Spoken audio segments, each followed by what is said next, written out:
नमस्कार दोस्तों, मैं स्वागत करता हूं आपके अपने YouTube channel the thought tree of skilling में। और दोस्तों, जैसा कि आज का जो हमारा टॉपिक है वो काफ़ी इंटरेस्टिंग है। आप लोगों ने ज़्यादातर लोगों को बुक वैल्यू, फेस वैल्यू और मार्केट वैल्यू के बारे में बात करते सुना होगा। और बेसिकली कई लोगों को इसमें कन्फ्यूज़न भी होता है कि इनमें डिफरेंस क्या होता है। तो आज हम इन तीनों टर्मिनोलॉजी को समझेंगे और अंडरस्टैंड करेंगे कि इन तीनों में बेसिक डिफरेंस क्या होता है। तो दोस्तों, शुरू करते हैं।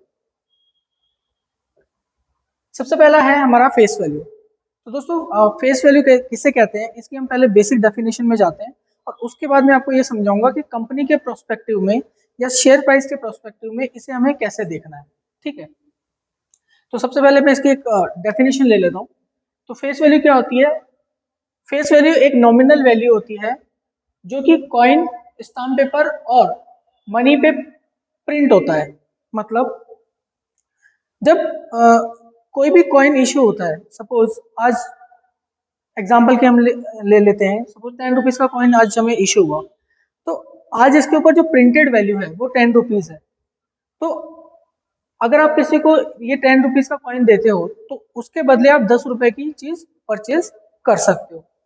बट इसका मतलब ये नहीं है कि अब इस 10 रुपए के कॉइन की वैल्यू टाइम के हिसाब से अलग अलग हो सकती है। ठीक है, सपोज ये 10 रुपए का कॉइन अगर ऐसा रेयर हो कि जो एग्जिस्ट ही नहीं करता है या फिर किसी ने इस पर कोई सिग्नेचर कर दिया, तो इसकी मार्केट वैल्यू अलग हो जाएगी। ठीक है, बट जब ये कॉइन इशू किया गया था किसी अथॉरिटी के द्वारा, तब इस पे जो प्रिंटेड वैल्यू है, this is called face value. ठीक है गाइस, तो जब अब हमें इसे स्टॉक मार्केट में या शेयर मार्केट में से कैसे समझना है।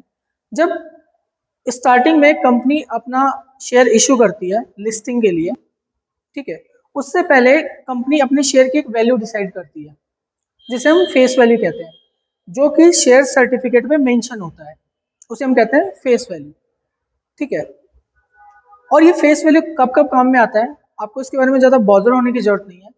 फेस वैल्यू बेसिकली जब कंपनी डिविडेंड पे करती है या कंपनी जब अपना स्टॉक को स्प्लिट करती है।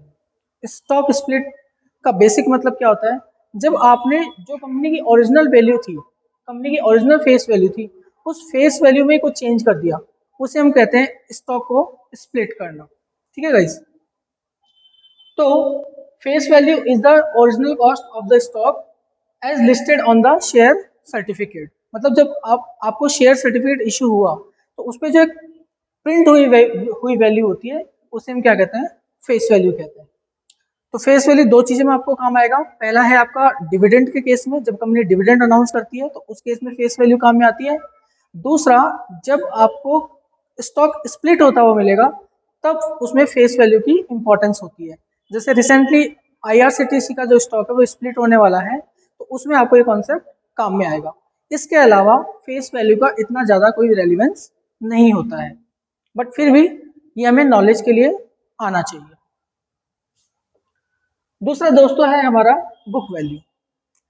बुक वैल्यू को अगर हम इन सिंपल टर्म्स में समझें, बिल्कुल सिंपल टर्म्स में, तो ये एक अकाउंटिंग वैल्यू होती है किसी भी शेयर की।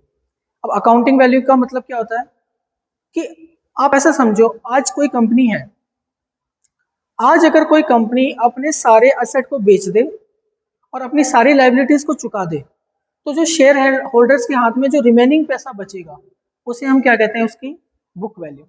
और जो पैसा बचेगा असेट को बेचने और लाइबिलिटी को पे करने के बाद में, वो सारे शेयर होल्डर को डिस्ट्रीब्यूट होता है, उसी को हम क्या कहते हैं? कंपनी की बुक वैल्यू। ये जो बुक वैल्यू है, इसको दूसरे नाम से आप अगर जान सकते हो तो इसे हम एक नाम से और जानते हैं जिसे हम कहते हैं इसे अकाउंटिंग वैल्यू। मतलब ये जो बुक वैल्यू निकलती है, ये कंपनी के बैलेंस शीट के हिसाब से निकलती है। मतलब असेट को आपको टोटल करना होता है और लाइबिलिटी को आपको माइनस करना होता है। उसके बाद अगर आप नंबर ऑफ शेयर से डिवाइड करोगे तो आपको एक वैल्यू निकल के आएगी, this is called book value. लेकिन एक सिंपल और आसान भाषा में अगर इसको समझना है, तो कंपनी अगर आज के केस में बंद हो जाती है, मतलब करंट आज कंपनी को बंद कर दिया जाए, तो पर शेयर होल्डर को क्या पैसा मिलेगा, उसे हम क्या कहते हैं? Book value. तो इसकी डेफिनेशन पे अगर आप जाओगे तो डेफिनेशन की क्या आती है? Book value is the value of an asset according to its balance sheet. Balance sheet में दो साइड होती है, एसेट एंड लाइबिलिटी। तो अगर मैं एसेट को बेच दूं और अपनी लाइबिलिटीज को पे कर दूं, और उसको डिवाइड कर दो नंबर ऑफ शेयर से, तो आपका जो निकल के आता है वो वैल्यू निकल के आता है बुक वैल्यू। अब दोस्तों यहाँ पे बुक वैल्यू इंपॉर्टेंट क्यों है, क्योंकि जब भी आप किसी कंपनी में इन्वेस्ट करते हो as a long term prospective उसमें रहता है, तो उसकी मार्केट वैल्यू अलग चल रही होती है, उसकी बुक वैल्यू अलग चल रही होती है। तो कहीं ना कहीं इन्वेस्टर के मन में एक डर होता है कि कल को मान लो कंपनी डूब जाती है या कल को कंपनी में ऐसी कोई सिचुएशंस आती है जब कंपनी को अपने सारे एसेट या अपना धंधा बंद करना पड़ेगा, तो एटलीस्ट मेरी जेब में कितना पैसा जाएगा। ठीक है, तो इन्वेस्टर एक बार इस पे भी नजर अपनी दौड़ा ही लेता है। तो अगर आप as a long term investor हैं तो आपको कंपनी की बुक वैल्यू पे भी ध्यान देना चाहिए। ये आपको बहुत सी मतलब वेबसाइट्स हैं फाइनेंशियल इन्फॉर्मेशन जो प्रोवाइड करती हैं, वहाँ पे आपको उसकी बुक वैल्यू भी आसानी से मिल जाएगी। तीसरा है दोस्तों मार्केट वैल्यू।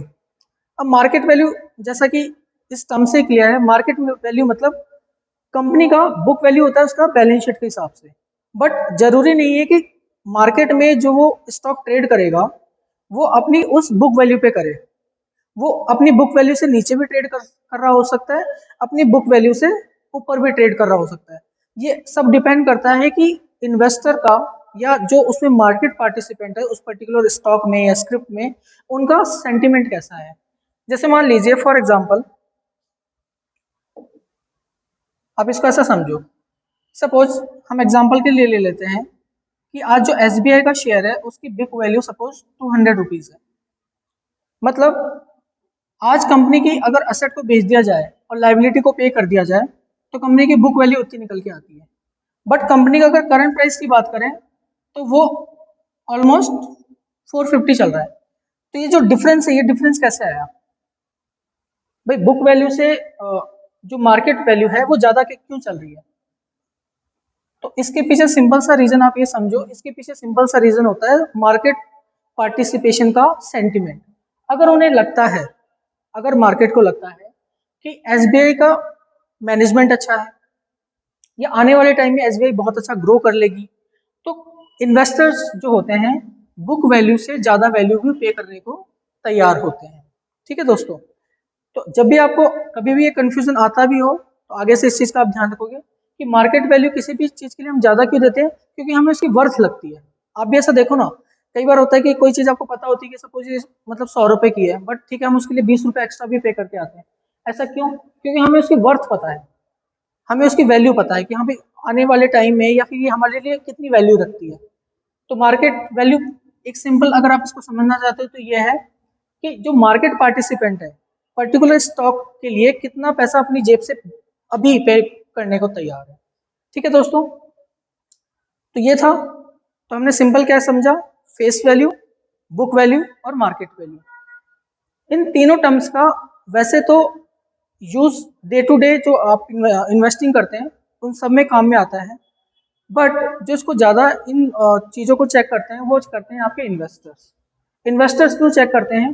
क्योंकि उन्हें कंपेयर करना होता है कि जिस कंपनी में हम इन्वेस्ट कर रहे हैं, ठीक है, तो अभी इसमें उसकी बुक वैल्यू कितना चल रहा है और आने वाले टाइम में जो मैं इसकी वैल्यू पे कर रहा हूँ क्या उसके अकॉर्डिंग मेरे को रिटर्न मिलेगा भी कि नहीं मिलेगा। तो होप दोस्तों आपको ये वीडियो बहुत पसंद आएगा। अगर आपको इस वीडियो से कुछ वैल्यू मिलती है तो आप शेयर कर सकते हैं अपने दोस्तों के साथ में।